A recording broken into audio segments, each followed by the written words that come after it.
नमस्कार, मैं Rajan Arora news wave Solan से। आज हमारे साथ जुड़े हैं doctor Amit Dawaj Solan homeo clinic से, जो कि किसी परिचय के तो मोहताज नहीं है। ऑल ओवर इंडिया में इनके कैंप्स लग चुके हैं, अवार्ड्स मिल चुके हैं। सबसे पहले तो डॉक्टर साहब आपका स्वागत है न्यूज़ वेव्स में। धन्यवाद। और डॉक्टर साहब, मैं चाहूँगा कि सबसे पहले आप थोड़ा हमारे दर्शकों को बताइए कि आप किस किस बीमारी का इलाज करते हैं। देखिए, मैं डॉक्टर अमित कुमार डवास सोलन से, सोलनी होम्यो क्लिनिक के नाम से मेरा क्लिनिक रजिस्टर्ड है। होम्योपैथी में हर चीज़ की चिकित्सा संभव होती है, हर चीज़ की। और बेसिकली जो हम ज़्यादातर ट्रीटमेंट करते हैं वो हमारे पास केसेस पाइल्स के, फिस्टुला के, फिशर के, किडनी स्टोन, माइग्रेन के और थायराइड के केसेस ज़्यादा आते हैं। तो अगर आपका कोई सगा संबंधी इस समस्या से परेशान है तो आप निश्चित रूप से हमसे संपर्क कर सकते हैं। डॉक्टर साहब, जैसे कि हमने अभी 2 दिन पहले आपका एक वीडियो भी चलाया था कि आप हमारे दर्शकों को जो है पाइल्स से रिलेटेड क्वेश्चंस जो भी कोई पूछता है वो बताएंगे। तो हमारे पास कुछ दर्शकों के सवाल भी आए हैं कि सबसे पहले तो मैं यही जानना चाहूँगा कि आखिर ये पाइल्स है क्या और ये होती कैसे है। देखिए राजन जी, होता क्या है कि हमारे पूरी बॉडी के अंदर ब्लड सर्कुलेशन लगातार रन कर रहा है, यानी कि खून जो है लगातार दौड़ रहा है पूरे शरीर के अंदर। आपकी बॉडी का कोई भी ऐसा हिस्सा नहीं है जहाँ पर ब्लड सर्कुलेशन नहीं है। अगर हम बात करें रेक्टम की, यानी कि गुदा प्रदेश की अगर हम बात करें, तो वहाँ पर ब्लड सप्लाई होती है, नेचुरल सी बात है। अब होता क्या है कि 2 प्रकार की रक्त वाहिनियाँ होती हैं। एक तो वो जो फ्रेश ब्लड शरीर को लेकर जाती हैं, दूसरा वो जो डीऑक्सीजनेटेड ब्लड होता है जो वापस हमारे लंग्स में आता है और लंग्स से साफ होकर फिर से अगेन बॉडी के अंदर सप्लाई करता है। अब जो लोग जिनको कब्ज़ की शिकायत बहुत ज़्यादा रहती है, जो कॉन्स्टिपेशन जिनको ज़्यादा रहता है, या फिर ऐसे लोग जो बोझा उठाने का काम करते हैं, या फिर गर्भवती महिलाएं, है ना, उनके पेट पर प्रेशर पड़ता है जिसको हम क्या कहते हैं, इंट्रा एब्डोमिनल प्रेशर उनका राइज हो जाता है वेट उठाने से, या महिलाओं के डिलीवरी के दौरान जोर लगाने से, या कब्ज़ अगर आपको है और लंबे समय तक आप मल त्याग करने के लिए बैठते हैं तो उस दौरान कंजेशन होती है और जो रेक्टल की वेन्स हैं वो डायलेट हो जाती हैं, फूल जाती हैं, और जब वो फूल जाती हैं तो बाहर आ जाती हैं। इसमें 2 प्रकार की होती है, एक इंटरनल और एक एक्सटर्नल। जो अंदरूनी होती है, जब वो ज़्यादा फूल जाती हैं कंजेशन की वजह से, तो वहाँ पर जो लैट्रिन का रास्ता है, जो मल द्वार है, वो थोड़ा सा ब्लॉक हो जाता है, और जैसे ही लैट्रिन बाहर आती है वो खींच कर उसको बाहर ले आती है। तो कई लोगों को पाइल्स होती है एक्सटर्नली, बाहरी की तरफ मस्से दिखाई दे सकते हैं। कई लोगों को लैट्रिन करते वक्त नीचे की तरफ उनको मस्सा महसूस होता है और लैट्रिन त्याग करने के बाद वो धीरे धीरे वापस चला जाता है। कई लोगों को ऐसा होता है कि वो जाता नहीं, बाहर ही रहता है, उनको हाथ से अंदर करना पड़ता है। तो बेसिकली वो मस्से नहीं होते, वो आपकी ब्लड वेसल्स होती हैं जो डायलेट हो जाती हैं। तो अगर आपको कोई ये कहता है आपको 1 मस्सा है या 2 मस्से हैं, तो आप इस बात से बिल्कुल ना घबराएं, क्योंकि वो केवल और केवल आपकी ब्लड वेसल्स हैं जो कंजेशन की वजह से फूल चुकी हैं। इसी को हम आम भाषा में पाइल्स कह देते हैं। डॉक्टर साहब, एक तकरीबन हमने देखा है कि जब पेशेंट्स मिलते हैं वो पाइल्स को बोलते हैं कि ये इसका इलाज जो है वो एकमात्र ऑपरेशन से ही है। बट मैंने आपके काफ़ी पेशेंट्स देखे हैं जो कि बिना ऑपरेशन के भी ठीक हुए। तो ऐसा क्या जरिया, इसका क्या तरीका है, आप क्या इलाज करते हैं कि जो बिना सर्जरी के भी पाइल्स का आप इलाज कर रहे हैं। देखिए, सबसे पहले तो हम लोगों को ये जानना पड़ेगा कि पाइल्स का मुख्य कारण क्या है। पाइल्स अपने आप में जो बीमारी है उसके कुछ कारण हैं जो आपको ध्यान में रखने हैं। सबसे पहली बात, अपने आप को कब्जी ना होने दें। कई लोग ऐसे हैं जो पानी कम पीते हैं, कई लोग ऐसे हैं जो फास्ट फूड बहुत ज़्यादा खाते हैं, है ना। तो मैं पाइल्स की जो रूट कॉज है उसकी बात कर रहा हूँ, पाइल्स क्यों होती है और बिना सर्जरी के कैसे ठीक होती है। इसके लिए आपको ये जानना ज़रूरी है कि पाइल्स आपको हो क्यों रही है। तो होता क्या है कि अगर आपको लंबे समय तक कब्ज की शिकायत है तो अभी आपके रेक्टम की एक वेंस डायलेट हुई है, ठीक है, और अगर ये स्थिति बार बार आपको रहती है तो वो वेंस थोड़ा फूल जाती है। अब और क्या होने वाला है, आप उसकी सर्जरी करवा देते हैं, उसको कटवा देते हैं, जो वेंस हैं आपकी उसको आप कटवा देते हैं। तो उससे क्या होगा कि आपने वेंस काटी है, बीमारी जो है उसका पेड़ अभी भी खड़ा है, जो पानी की कमी आपके अंदर है वो अभी भी है, आंतों की गति आपकी ठीक नहीं है वो अभी भी वैसी है। दूसरी चीज़, ड्राइनेस इंटेस्टाइन के अंदर आ चुकी है, फाइबर युक्त आप खाना खा नहीं रहे, वही दिनचर्या आप अपना रहे हैं जो पहले आप अपना रहे थे। तो डेफिनेटली 6 महीने बाद, साल भर के बाद ये प्रॉब्लम आपको दोबारा हो जाती है। अब हमें समझना है कि पाइल्स को अगर ठीक करना है तो उसके लिए क्या ज़रूरी है। तो साथियों आपने देखा होगा जब कोई इंसान जिम करता है तो उसका ये हाथ, मान लीजिए इस हाथ से वो जिम कर रहा है, इस हाथ से जिम नहीं कर रहा, तो हम क्या देखते हैं, इस हाथ की जो मांसपेशियां हैं वो अपने आप बढ़ जाएंगी। लेकिन कुछ समय के पश्चात क्या होगा कि जैसे ही कोई जिम करना छोड़ देता है तो 6 महीने या 4 महीने के बाद वो मांसपेशियां फिर से अपने उसी रूप में वापस आ जाती है। तो इस बात से नकारा नहीं जा सकता कि आपका शरीर आवश्यकता के अनुसार अपने आप को एडजस्ट करता है। जब तक आपको कब्ज रहेगा, आप जोर लगाएंगे, इंट्रा एब्डोमिनल प्रेशर बढ़ेगा, तो अभी ये जो एक वेंस डायलेट हुई थी जिसका आपने ऑपरेशन करा दिया, उसके बाद दूसरी वेंस आपको डायलेट हो सकती है। मतलब क्या है कि ऑपरेशन इसका समाधान नहीं है। इसका समाधान ये है, जब तक आप इसके मूल कारण का निवारण नहीं करते तब तक ये बीमारी आपको बार बार होती रहेगी। और हम अपनी चिकित्सा में यही करते हैं, अगर किसी को कब्ज है तो उस कब्ज का कारण देखते हैं, कहीं इसको एल्यूमिनियम पॉइजनिंग तो नहीं है, या कई लोग ऐसे हैं जो बैठे रहते हैं हमेशा, फिजिकल एक्टिविटी जिनकी कम है, तो उनकी पेरिस्टाल्टिक मूवमेंट अच्छा काम नहीं करती, जिसकी वजह से बार बार उनको मल त्याग करने जाना पड़ता है। इसके अलावा कुछ लोग ऐसे हैं जिनकी आंतों के अंदर बहुत ज़्यादा खुश्की रहती है, ड्राइनेस रहती है। तो मेडिसिन के साथ साथ हम क्या काम करते हैं, इस समस्या को निपटाने की कोशिश करते हैं, यानी कि पेट को सही करने की कोशिश करते हैं। और जब पेट आपका सही रहेगा तो आप जोर नहीं लगाएंगे, और जब आप जोर नहीं लगाएंगे तो इंट्रा एब्डोमिनल प्रेशर नहीं बढ़ेगा, और इंट्रा एब्डोमिनल प्रेशर नहीं बढ़ेगा तो वेंस के अंदर कंजेशन नहीं होगी। जो मस्से आपके बाहर फूले हुए थे वो धीरे धीरे नॉर्मल शेप में आ जाते हैं नेचुरली। तो ये चिकित्सा है जो कि बिना ऑपरेशन के संभव होती है। तो दर्शकों आपने सुना कैसे कि इसका इलाज जो है बिना ऑपरेशन के भी संभव है, बशर्ते कि उसको जड़ से ख़त्म किया जाए। तो डॉक्टर साहब एक चीज़ हमने काफ़ी देखी है कि लोग जो हैं सुबह उठ के गर्म पानी का सेवन करते हैं, और ये हमारे दर्शकों ने भी सवाल पूछा है कि गर्म पानी का सेवन करना कितना सही है। देखिए राजन जी, होता क्या है कि आयुर्वेद के अकॉर्डिंग अगर हम बात करें तो हमारे शरीर के अंदर 3 दोष होते हैं, वात, पित्त और कफ। तो ध्यान ये आप रखिए, किन लोगों को गर्म पानी पीना है, किन को नहीं पीना है, इस बात का विशेष तौर से आप इसको नोट कीजिए। अगर आपके शरीर के अंदर पित्त प्रवृत्ति है, पित्त प्रवृत्ति का मतलब क्या है कि अग्नि तत्व अगर ज़्यादा बढ़ा है आपके शरीर का, आपको एसिडिटी की बहुत ज़्यादा समस्या रहती है, सर में खारिश या पैरों में बहुत ज़्यादा गर्मी आपके निकलती है, आप बिस्तर से पैर बाहर रखते हैं, यानी कि कहने का मेरा मतलब क्या है, अगर आप गर्मी का अनुभव ज़्यादा करते हैं, ठीक है, तो आपको गर्म पानी का सेवन बिल्कुल नहीं करना है। तो फिर कैसे पानी का सेवन करना है? आपने नॉर्मल टेम्परेचर के पानी का ही सेवन करना है, ना तो वो गर्म होना चाहिए ना ही ठंडा होना चाहिए। क्योंकि अगर आप गर्म पानी का सेवन नित्य दिन करते हैं तो नेचुरल सी जो अग्नि तत्व आपके शरीर का बढ़ा है वो और बढ़ जाएगा और दिक्कत आपको शुरू हो जाएगी। कोरोना काल में अक्सर आपने देखा होगा कई लोग ऐसे हैं जिन लोगों ने काढ़ा पिया था, ठीक है, हालांकि वैक्सीनेशन के बावजूद भी कई इशूज हुए हैं लोगों को, वो एक अलग चीज़ है, बट जिन लोगों ने काढ़ा पिया है, काढ़े का सेवन किया है, गर्म पानी के साथ गर्म पानी पिया है, उन लोगों को अक्सर ब्लीडिंग की प्रॉब्लम बहुत ज़्यादा आई है।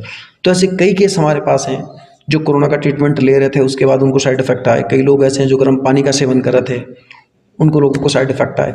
कई लोग पित्त ज़्यादा बढ़ने पर गर्म मसालों का सेवन करते हैं, तो ऐसे लोगों को अक्सर ये समस्या आती है कि उनको ब्लीडिंग स्टार्ट हो जाती है या फिर खारिश रेक्टम में शुरू हो जाएगी।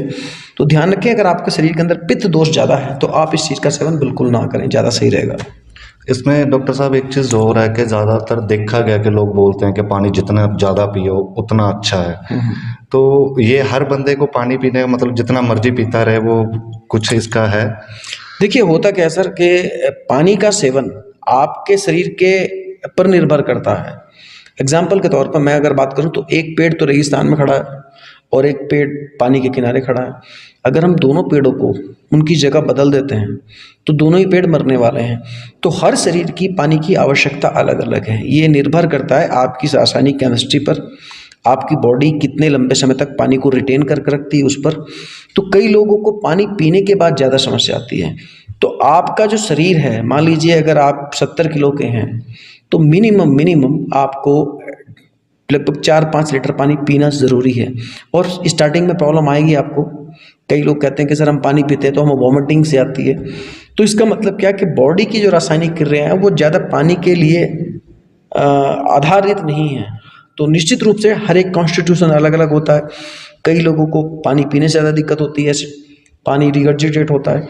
कई लोग कम पानी पीते हैं उसमें भी ठीक रहते हैं। बेसिकली हर एक इंसान की नीड अलग अलग है। तो दर्शकों, डॉक्टर साहब का कहने का यहाँ पर ये मतलब है कि ये नहीं कि आप अपनी बॉडी के हिसाब से जितना मर्जी पानी पिए। मेन जो बेसिक है, पानी की जो मात्रा है वो आपकी बॉडी के वेट के ऊपर निर्भर करती है, उसी हिसाब से पानी का पिया जाए जी। और डॉक्टर साहब, ये जो बवासीर है इसको भी बोला जाता है, एक सूखी है, खूनी है, और खूनी को लेकर के लोग ज़्यादा वो रहते हैं, डर जाते हैं। तो ये आखिर खूनी बवासीर क्या है? हाँ देखिए, जैसे कि मैं आपको बता चुका हूँ, जो हमारा रेक्टम है उसकी वेंस जो है वो डायलेट हो जाती हैं।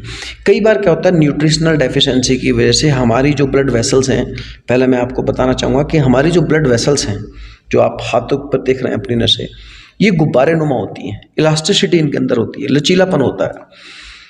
तो कई बार क्या होता है कि जब शरीर का ताप बहुत ज़्यादा बढ़ता है, पित्त दोष जब ज़्यादा बढ़ जाता है, कई लोगों को मिर्च खाने से, कई लोगों को अल्कोहल लेने से, कई लोगों को एलोपैथी की दवाइयाँ लेने से ब्लीडिंग शुरू हो जाती है। तो उसका के मतलब क्या है कि आपके शरीर के अंदर ड्राइनेस ज़्यादा हो रही है, हीट बढ़ रही है, तो ड्राइनेस होगी होगी, और जब हीट बढ़ेगी आपकी तो नेचुरल सी बात है, स्टूल आपका हार्ड होगा, मल जो है आपका हार्ड हो जाएगा। और जब मल हार्ड होगा तो अंदर रेक्टल के जो वेंस हो गई हैं, फूल गई हैं, उनसे जब मल आपका बाहर की तरफ आएगा तो उनसे वो टकराता हुआ आएगा। तो हार्ड होने की वजह से जो ब्लड वेसल्स हैं वो छिल जाती हैं, उसकी वजह से वो ब्लीडिंग आती है। बेसिकली होता क्या है, bleeding, non bleeding, protruding piles, ये 3-4 प्रकार की पाइल्स हैं। तो इसमें जो ब्लीडिंग वाली पाइल्स है उसका मुख्य कारण यही कि मल आपका बहुत ज़्यादा हार्ड अगर हो गया है, या शरीर के अंदर गर्मी बहुत ज़्यादा बढ़ गई है, पित्त बहुत ज़्यादा बढ़ गया है, तो उस केसेस में आपकी मल हार्ड हो जाती है, और मल जब बाहर निकलती है तो छीलते हुए, उन नसों को छीलते हुए वो बाहर आती है, उससे फिर ब्लीडिंग होती है लोगों को। कब्ज इसका मुख्य कारण है, अगर हार्ड स्टूल बहुत ज़्यादा है आपको तो उसका कारण है। और इसमें डॉक्टर साहब एक फिशर बोलते हैं, फिशर क्या है? हाँ देखिए, बहुत अच्छा सवाल है, क्योंकि कई लोग ये सोचते हैं कि फिशर, पाइल्स, इनमें क्या अंतर है। साथियों, होता क्या है कि आपकी जो गुदा है, अगर लंबे समय तक मल आपका उसके अंदर पड़ा रहे तो हार्ड हो जाता है। अब जब कई लोगों का मल का अगला हिस्सा, यानी कि पहला स्टूल, जिसको हम कहते हैं फर्स्ट स्टूल, हार्ड होता है, तो जब वो बाहर निकलता है तो वो काफ़ी बड़ा होता है। तो रेक्टम यानी कि जो आपकी गुदा है, वो उससे जब वो बाहर निकलता है तो उसका जो मसल्स है उसका आकार इतना नहीं होता कि उसको पूरी तरह से बाहर निकाल पाए। मल ज़्यादा बड़ा होने की वजह से, और मल द्वार का जो मुंह है छोटा होने की वजह से, वो प्रेशर के साथ में, जोर के कारण वो बाहर निकलता है, और मल द्वार में ऐसे आपके कट से लग जाते हैं। उसमें ऐसा पेन होता है जैसे किसी ने ब्लेड मार दिया हो, ब्लेड की तरह दर्द होता है, सुइयाँ सी आपको चुभती हैं। बेसिकली जो फिशर होता है वो क्या है, रक्त, जो आपका रेक्टम है यानी कि जो मल द्वार है, उसका चिटक जाने या उसमें कट लग जाने को फिशर कहा जाता है। कई लोगों को फिशर विद पाइल्स भी हो सकता है, और कई लोगों को केवल पाइल्स हो सकती है। कई बार फिशर का पेन इतना होता है कि एक फर्स्ट स्टूल जब आप पार आप करते हैं तो कट लगने की वजह से कई बार मल द्वार में ब्लड आता है, बहुत हल्का ब्लड आता है, ज़्यादा ब्लड नहीं आता। कई लोगों को ज़्यादा ब्लड भी आ सकता है, बट सबसे बड़ी बात यह है कि कई लोगों की लैट्रिन पर, यानी कि मल पर भी लाइन सी बनकर आती है ब्लड की। तो ये इस बात का संकेत है कि पूरा दिन भर अगर आपको पेन है, वो कांटे जैसा चुभने वाला दर्द है, मिर्ची सी, चिरमिराहट सी, झंझनाहट सी अगर आपको है, तो निश्चित रूप से वो पेन आपका फिशर का पेन है, यानी कि कट लगने का पेन है। और ऐसे लोग सोचते हैं कि ऑपरेशन करवा दें, कट लगा है। अब आप खुद सोचिए, जब आपका मल आगे से हार्ड है और जो गुदा का एरिया है, यानी कि जो मुंह है वो छोटा है, तो आपको ऑपरेशन कराने से क्या फ़ायदा होगा? क्योंकि कट तो बार बार लगेगा आपको, डेफिनेटली है, क्योंकि जब रेक्टम में इतना बड़ा स्टूल पास होगा तो डेफिनेटली प्रॉब्लम आएगी। तो इसका ऑपरेशन से कोई लेना देना नहीं है। कई लोग कहते हैं सर हमें तो ऑपरेशन बताया। बेसिकली हमने काम क्या करना होता है, जो गुदा प्रदेश है आपका, उस स्कोप पर काम करना है, ताकि लैट्रिन आपकी आगे से हार्ड ना रहे, और लैट्रिन अगर हार्ड नहीं होगी तो बड़ी आसानी से वो गुदा प्रदेश से बाहर आएगी, और जब वो आसानी के साथ बाहर आएगी तो कट लगने का सवाल ही नहीं है। और जब लैट्रिन हार्ड रहेगी, बहुत ज़्यादा बड़ी रहेगी अगला स्टूल, तो नेचुरल सी वाला कट लगता ही रहेगा। आप एक ऑपरेशन नहीं 10 ऑपरेशन कराइए। और इसी में डॉक्टर साहब, हमारे एक दर्शक ने भी सवाल पूछा कि वो जब सुबह मल त्याग करने जाते हैं तो उनको दर्द होता है काफ़ी, और उसके बाद वो सारा दिन दर्द रहता है। अगर दर्द वो मिर्ची लगने वाला दर्द है, और जो मैंने सिम्टम बताया कि आगे से मल अगर हार्ड है, तो डेफिनेटली वो फिशर का पेन है। और फिशर के केसेस जो बढ़ते हैं ज़्यादातर, वो इसी वजह से बढ़ते हैं क्योंकि स्टूल बहुत हार्ड होता है, और रेक्टम का जो मुंह है वो इतना बड़ा नहीं होता कि उसको इजीली बाहर निकाल सके, इसीलिए वो घर्षण के साथ बाहर निकलता है और गुदाद्वार चटक जाता है, उसको हम फिशर कहते हैं। उसी वजह से इनके सारा दिन पेन रहता है। जी जी। डॉक्टर साहब, इसमें एक चीज़ और देखी गई है कि ये जो प्रॉब्लम है, ये जो बीमारी है, ज़्यादातर महिलाओं में देखी जाती है। हाँ, उसका कारण क्या है? बहुत अच्छा सवाल है। महिलाएं इस बीमारी से ज़्यादा सफ़र कर रही हैं, इसमें कोई शक नहीं है। इसके दो कारण हैं। एक तो जब एक स्त्री गर्भवती होती है तो उसके पेट में बच्चा होता है, उससे इंट्रा एब्डोमिनल प्रेशर बढ़ता है, जिसकी वजह से जो गुदा प्रदेश की नसें हैं वो फूल जाती हैं, क्योंकि खून को वापस रिटर्न होने में प्रॉब्लम होती है। पहली बात, आपने देखा होगा गर्भवती स्त्री के पेट पर भी नीले नीली जो ब्लड वेसल्स हैं वो दिखाई देती हैं। दरअसल वो इसीलिए दिखाई देती हैं क्योंकि इंट्रा एब्डोमिनल प्रेशर बढ़ा है, तो पेल्विक एरिया में कंजेशन होना, यानी कि खून का ज़्यादा इकट्ठा होना, ये स्वाभाविक है, क्योंकि रिटर्न नहीं हो पाता हट की तरफ दोबारा। अब क्या होता है कि जब लंबे समय तक जो महिलाएं गर्भ धारण करती हैं, आपको पता है 9 महीने का समय होता है, तो धीरे धीरे क्या है वो ब्लड कंजेशन बढ़ती जाती है, इंट्रा एब्डोमिनल प्रेशर बढ़ता जाता है। ये नहीं कि हर महिला को ऐसा होता है, लेकिन अक्सर महिलाओं को ये समस्या डिलीवरी के दौरान या फिर प्रेगनेंसी के दौरान इसीलिए आती है क्योंकि लंबे समय तक इंट्रा एब्डोमिनल प्रेशर बढ़ा होता। पहली बात। दूसरी चीज़ ये कि हम देखते हैं कि प्रेगनेंसी के दौरान महिलाओं को कब्ज की शिकायत बहुत आसान हो जाती है। उसका मैंने आपको बताया, अगर कब्ज रहेगा तो मल त्याग करने में जोर लगाना पड़ेगा, और जोर लगाएंगे तो इंट्रा एब्डोमिनल प्रेशर और राइज होगा, जिसकी वजह से गुदा की जो वेन्स हैं वो फूल जाएंगी। तीसरा क्या है कि कई महिलाएं ऐसी हैं राजन जी, जिनको डिलीवरी के दौरान, सिजेरियन डिलीवरी के दौरान एक इंजेक्शन लगाया जाता है। उन महिलाओं को पहले समस्या नहीं थी, लेकिन जब उनको डिलीवरी के दौरान कमर में एक एनेस्थीसिया का इंजेक्शन लगाया जाता है, जिसका सीधा संबंध आपकी बड़ी आंत से है, तो जब वो इंजेक्शन लगाया जाता है तो बड़ी आंत काम करना कम कर देती है। एग्जाम्पल के तौर पे आपके घर पे एक फ़ैन है, और वो फ़ैन जब बिजली अच्छी है तो वो प्रॉपर घूमता है, और लेकिन जब वोल्टेज कम होते हैं तो वो धीरे धीरे घूमता है। ठीक इसी तरह से हमारे पूरे शरीर को ब्रेन से उत्पन्न होने वाली ऊर्जा नर्वस सिस्टम के माध्यम से सभी अंगों को संचालित करती है। अगर उसकी एनर्जी फ्लो इंटेस्टाइन में कम हो गया एनेस्थीसिया की वजह से, तो डेफिनेटली उन महिलाओं को कब्ज रहने की शिकायत शुरू हो जाती है, और वही पाइल्स का और फिशर का सबसे बड़ा कारण बनती है। बहुत कम लोग ये जानते हैं कि एनेस्थीसिया यानी कि कमर में जो इंजेक्शन लगता है, कई पुरुषों को या स्त्रियों को गॉल ब्लैडर की ऑपरेशन के दौरान भी इंजेक्शन दिया जाता है। तो इस इंजेक्शन के बाद जो केसेस आते हैं, पहले महिलाएं कहेंगी हम बिल्कुल ठीक थे, डिलीवरी के दौरान भी हमें प्रॉब्लम नहीं हुई, लेकिन जब से हमारी डिलीवरी हुई है उसके बाद अचानक से कब्जी रहनी शुरू हो गई और हमें पाइल्स की समस्या हो गई। तो उसका कहीं ना कहीं सबसे बड़ा कारण सिजेरियन डिलीवरी के दौरान लगाया गया इंजेक्शन, जो कि एनेस्थीसिया का होता है, वो वजह होती है। और डॉक्टर साहब, एक चीज़ हमने और देखी है, ख़ास तौर पे गांव में, जब डिलीवरी के दौरान, जैसे कि अभी आपने बताया कि नसें फूल जाती हैं, उसका एक बहुत बड़ा कारण है। तो गांव में ऑलमोस्ट ये बोला जाता है, बड़े बुजुर्ग गर्भवती औरतों को बोलते हैं कि आप पाँव के बाहर बैठे रहो, तो वो भी एक वजह नहीं रहती कि उससे नसें और ज़्यादा फूलती हों?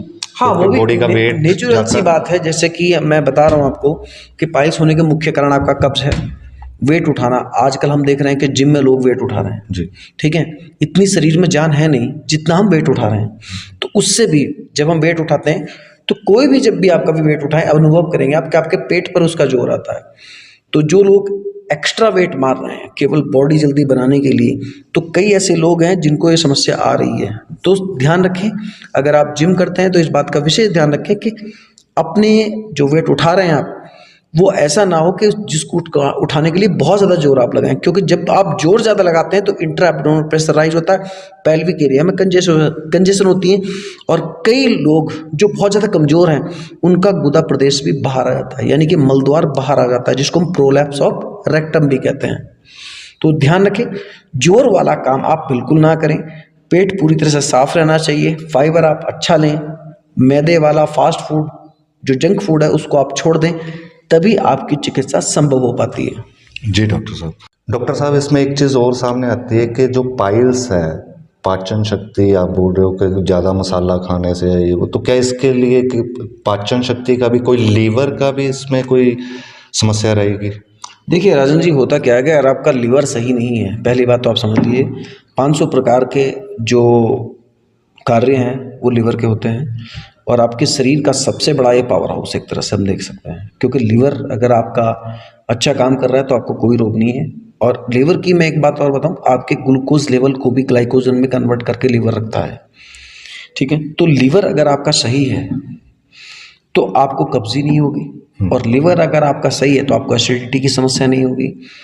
होता क्या है कि लीवर का बहुत बड़ा योगदान है। जिन लोगों को पहले हम देखते हैं कि कई लोग ऐसे आते हैं जो कहते हैं एसिडिटी हो रही है सर, हमें तो एसिडिटी के बाद पाइल्स हुई है, तो जब उनकी हिस्ट्री लेते हैं तो पता लगता है कि उन लोगों का लीवर जो है वो अफेक्ट हुआ है, या फिर उनको पहले जॉन्डिस हुई है। तो यहाँ पर लीवर भी आपके शरीर का एक महत्वपूर्ण अंग है। जैसे मैं पहले बता चुका हूँ कि पाइल्स का इलाज तो होना ही है, लेकिन पाइल्स क्यों है, सबसे पहले इसका इलाज कीजिए। अगर आपका लीवर गड़बड़ कर रहा है, कब्जी बहुत ज़्यादा आपको रह रही है, तो उसके पीछे लीवर भी आपका रिस्पॉन्सिबल हो सकता है। हो सकता है आपको पहले जॉन्डिस हुई हो सकता है आपने एलोपैथी की दवा बहुत खाई हो जो जिसका लीवर पर साइड इफेक्ट आता ही आता है। तो निश्चित रूप से आपके लीवर का सही कार्य करना बेहद ज़रूरी है, ताकि आपको कब्जी ना रहे, पेट आपका आराम से साफ हो और जोर लगाने की जरूरत ना पड़े। इससे क्या होगा कि आपको पाइल्स की समस्या नहीं हो पाएगी। तो कह सकते हैं लीवर का बहुत बड़ा रोल है। डॉक्टर साहब, कई बार हमने देखा है कि किसी को जब ये बीमारी होती है तो वो उसका बहुत इलाज करवाते हैं, काफ़ी इलाज करवाने के बाद, या फिर कुछ लोग इसका ऑपरेशन भी करवा लेते हैं, बट उसके बाद ये दोबारा हो जाती है, उसका कारण क्या है? देखिए राजन जी, मैंने आपको बताया कि जब तक आप मूल कारण का निवारण नहीं करते, बीमारी का जो मूल कारण है, जब तक इसका निवारण नहीं होगा बीमारी ठीक नहीं हो सकती। क्योंकि ऑपरेशन से आप क्या कर रहे हैं, ऑपरेशन से केवल आप एक हिस्सा उस शरीर का काट रहे हैं। अब वो हिस्सा डायलेट क्यों हुआ है, फूला क्यों है, क्योंकि कंजेशन की वजह से फूला है। अब एग्जाम्पल के तौर पर आप समझ लीजिए, जब तक सेब का पेड़ है, हर सीजन में सेब आएगा, तो आप सेब तोड़ रहे हैं, आप बीमारी दूर नहीं कर रहे हैं, बीमारी का पेड़ भी खड़ा है, उसकी जड़ें भी अभी मौजूद हैं। तो सबसे पहले फाइंड आउट करना है कि बीमारी का मूल कारण क्या है। जो पाइल्स है आपको, वो हेरेडिटरी है, या कब्ज की वजह से है, या एल्यूमिनियम पॉइजनिंग की वजह से, या आपके गलत दिनचर्या की वजह से है। तो ऑपरेशन कराना इस चीज़ का समाधान इसलिए नहीं है क्योंकि जब एक स्वस्थ आदमी को बीमारी हो सकती है तो फिर ऑपरेशन कराने वाले जिनको ऑलरेडी हो चुकी है उनको तो फिर भी चांसेस होंगे निश्चित रूप से। तो आपको सबसे पहले अपने उन मूल कारणों को दूर करना होगा जो बीमारी को बढ़ा रहे हैं। उसको आप सुन सकते हैं कि किस प्रकार से ये दोबारा क्यों होती है, क्योंकि आपने इसको ऊपर से कटवा दिया बट वो अंदर उसकी जड़ वहीं की वहीं है, जिस वजह से वो दोबारा भी उसके होने के चांसेस पूरे रहते हैं। जो वेन्स हैं वो रेक्टम तो पूरा वेन्स से भरा हुआ है, तो निश्चित रूप से अगर आज एक वेन्स फूली है तो कल और भी वेन्स डायलेट होंगी। डॉक्टर साहब, कई बार हमने सुना या देखा भी है, हमारे एक दो दर्शकों ने सेम सवाल भी भेजा हमें कि कई बार जब ब्लड आता है उनको तो खून आने पर जो मस्से हैं वो कम हो जाते हैं, उसका कारण? देखिए दर्शकों, इस बात को आप विशेष तौर से ध्यान दें क्योंकि बहुत ज़रूरी ये क्वेश्चन है। होता क्या है कि कई लोगों को ब्लड आने पर मस्से कम हो जाते हैं, जैसे कि मैं पहले ही आपको बता चुका हूँ। क्यों, रीज़न क्या है?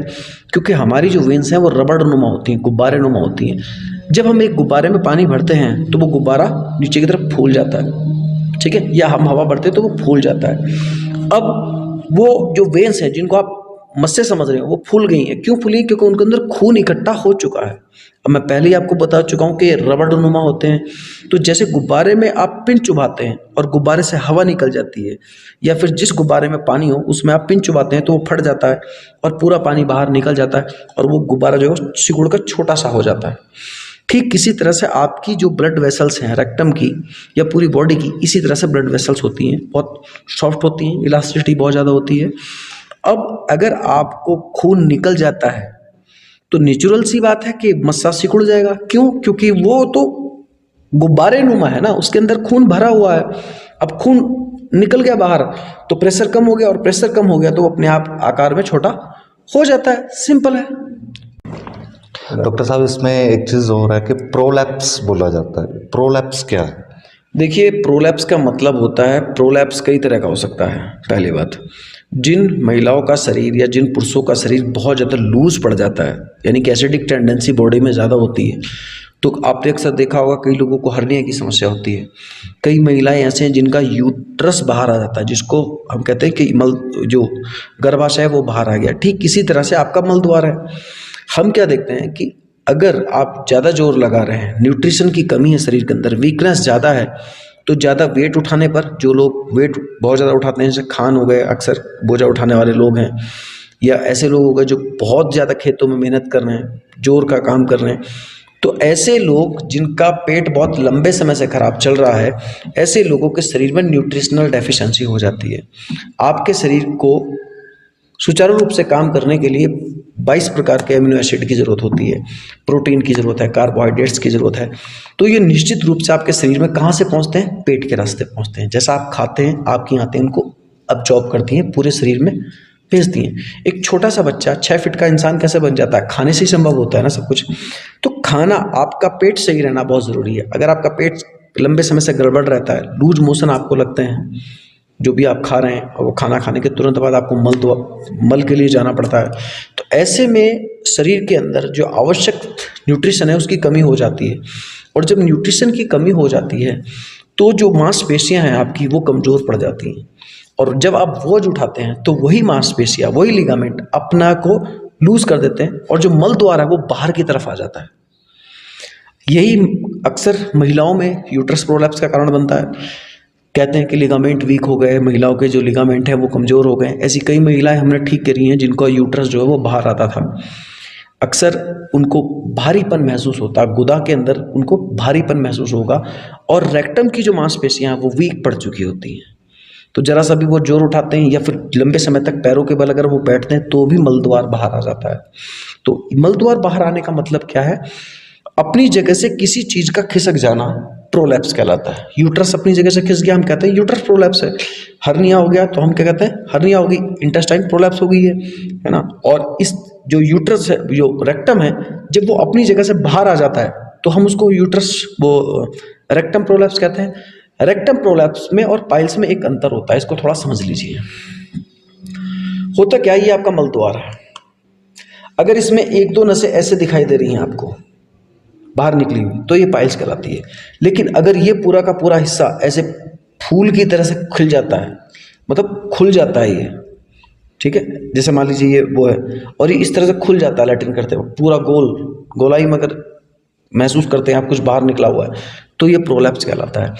आपकी सुविधा के लिए एडिटिंग में हम एक फ़ोटो ज़रूर लगाएंगे ताकि आपको पता लगे प्रोलैप्स क्या है, पाइल्स क्या है, फिशर क्या है, वो आपको इसमें दिख जाएगा। और डॉक्टर साहब, कुछ आप हमारे दर्शकों को ऐसा बताइए कि वो ऐसी क्या सावधानियां बरतें कि ये बीमारी होने से पहले ही वो मतलब इसका एक आसान उपचार करवा करके ठीक हो जाएं, या ऐसी क्या सावधानियां बरतें कि उनको ये बीमारी हो ही ना। हाँ देखिए राजन जी, होता क्या है कि जितने लोग भी हमारे पास आते हैं, सबसे पहले हम उनको डाइट के बारे में बताते हैं। आपको डाइट कैसे लेनी है, आप कौन सी प्रवृत्ति में, अगर आप पित्त की प्रवृत्ति में तो गर्म चीज़ों का सेवन आपको बंद करना होगा, ठीक है। अगर आपके शरीर में गर्मी है तो ऐसे लोगों को गर्म चीज़ों का सेवन बंद करना होगा, क्योंकि सबके लिए हर चीज़ नहीं होती है। हर इंसान का शरीर अलग अलग है, उसकी आवश्यकता अलग है, उसका हमें पूरा ध्यान रखना पड़ता है। अगर आपके शरीर के अंदर न्यूट्रिशनल डेफिशिएंसी है तो निश्चित रूप से आपके पेट को ठीक किया जाएगा। अगर आपका पेट खराब होने की वजह से वो दूर हुई है तो पेट सही करके न्यूट्रिशनल डेफिशिएंसी को दूर किया जाएगा। अगर आपको एल्यूमिनियम पॉइजनिंग हुई है तो एल्यूमिनियम पॉइजनिंग को दूर किया जाएगा। इसके अलावा आपको ऐसी चीज़ें बताई जाएंगी, जैसे आप खाने में फाइबर अच्छा खाइए, क्योंकि फाइबर अच्छा रहेगा तो आंतों की सफाई अच्छी से होगी, कब्ज़ की आपको शिकायत नहीं होगी। अगर आप कोई वेट उठा रहे हैं तो इस बात का ध्यान रखें कि ज़्यादा वेट ना उठाएं, क्योंकि ज़्यादा वेट उठाने से आपको समस्या हो सकती है। कई लोग ऐसे हैं जिनका बार बार मल त्याग करने की तरफ भागते हैं, तो ऐसे लोगों की पेरिस्टाल्टिक मूवमेंट सही नहीं होती, या हम कह सकते हैं IBS की प्रॉब्लम ऐसे लोगों को अक्सर होती है। तो सबसे पहले आप जो बीमारी है आपकी, उसके जो मूल कारण हैं उनको दूर करना है। सावधानी क्या रखनी है? गर्म पानी का सेवन नहीं करना, ज़्यादा मिर्च मसालों का सेवन नहीं करना। उड़द, राजमा, बैंगन, गोभी, उड़द, राजमा, बैंगन, गोभी, इन चीज़ों का परहेज आपने करना है, नहीं खाना जिन लोगों को ब्लड नहीं आता है। और जिन लोगों को ब्लड आता है वो गर्म पानी, गर्म मसाला, शराब, मीठ और अंग्रेजी दवाइयों का सेवन आपने नहीं करना है। नियमित रूप से व्यायाम करना है। बटरफ्लाई जो बाबा रामदेव बताते हैं आपको, बटरफ्लाई आपको करनी है निश्चित रूप से। और पानी का जो सेवन आपने करना है अपने वेट के अनुसार करना है, ठीक है। इस बात का विशेष ध्यान रखें और आप स्वस्थ रहेंगे। और अंत में दर्शकों, अगर आपके कोई भी सवाल हो वो आप हमें कमेंट बॉक्स में करके पूछ सकते हैं, और डॉक्टर साहब का जो नंबर है वो हम डिस्क्रिप्शन में देंगे। और डॉक्टर साहब, वैसे तो आपको ऑल ओवर हिंदुस्तान से लोग जानते हैं, आपके पास आते भी हैं, इलाज भी करवाते हैं, बट हमारे बहुत से दर्शक हैं जिनको नहीं पता है, बट कुछ और भी माध्यम से वो आपसे अगर मिलना चाहें, आपकी सलाह लेना चाहें, तो उस बारे में हमारे दर्शकों को। देखिए, आप मेरा खुद का भी पेज है शूल neuro clinic doctor Amit Dawas के नाम से, तो आप लिंक हम दे रहे हैं डिस्क्रिप्शन में आपको, आप वहाँ से ले सकते हैं। सेकंड थिंग कि आप मुझे सबसे पहले आप व्हाट्सएप कर सकते हैं, और सोलन की जो नगर पालिका है, राजगढ़ रोड पे जो नगर पालिका है, उसके साथ ही मेरा क्लिनिक है। सीएसबी बैंक के जस्ट आप ऊपर क्लिनिक है मेरा, आप किसी को भी पता कर सकते हैं, राजगढ़ रोड पे नगर पालिका के ठीक सामने। कांटेक्ट करें, आप व्हाट्सएप पे भी आप कांटेक्ट कर सकते हैं। नीचे दिए गए जो नंबर आप देख रहे हैं, इन पर आप मुझे व्हाट्सएप के द्वारा संपर्क कर सकते हैं। और दर्शकों, आपके जो भी सवाल हों वो आप डॉक्टर साहब से पूछ सकते हैं, हमें कमेंट कर सकते हैं। और पाइल्स के अलावा और भी जितनी बीमारियां, हम लगातार आपके साथ जुड़े रहेंगे, आपको डॉक्टर साहब से पूरी जानकारी दिलवाते रहेंगे। डॉक्टर साहब, आपने हमें और हमारे दर्शकों को इतनी जानकारी दी, उसके लिए आपका बहुत बहुत धन्यवाद। धन्यवाद राजन जी।